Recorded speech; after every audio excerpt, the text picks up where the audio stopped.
On January 4, 1980, in his address to the nation, President Carter said, "A Soviet-occupied Afghanistan threatens both Iran and Pakistan and is a stepping stone to possible control over the world's oil supplies."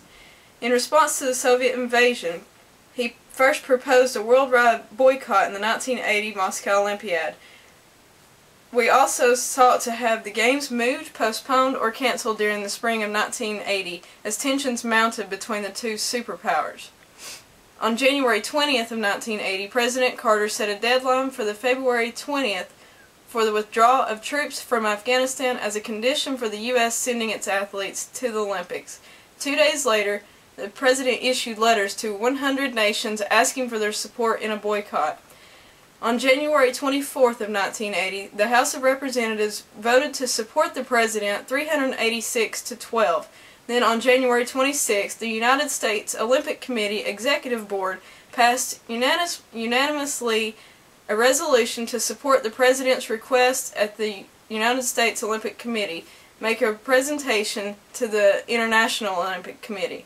The recommendation was that the Games be moved or canceled, and the United States Olympic Committee added a third option of postponement.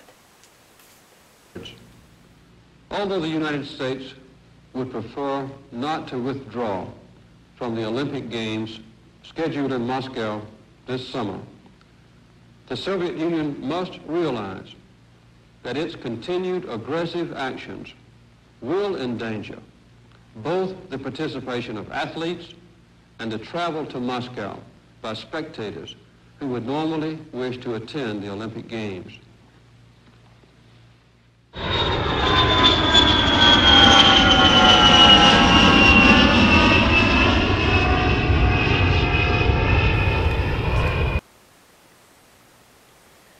On February 10th, the International Olympic Congresses began at Lake Placid, New York, prior to the start of the 1980 Winter Olympics.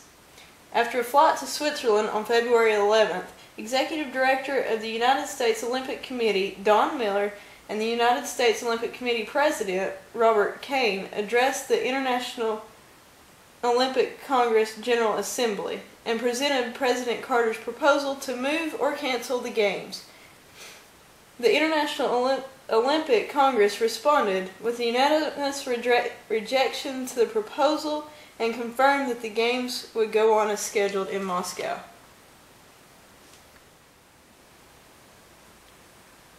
The February 20th deadline arrived. The situation in Afghanistan remained the same.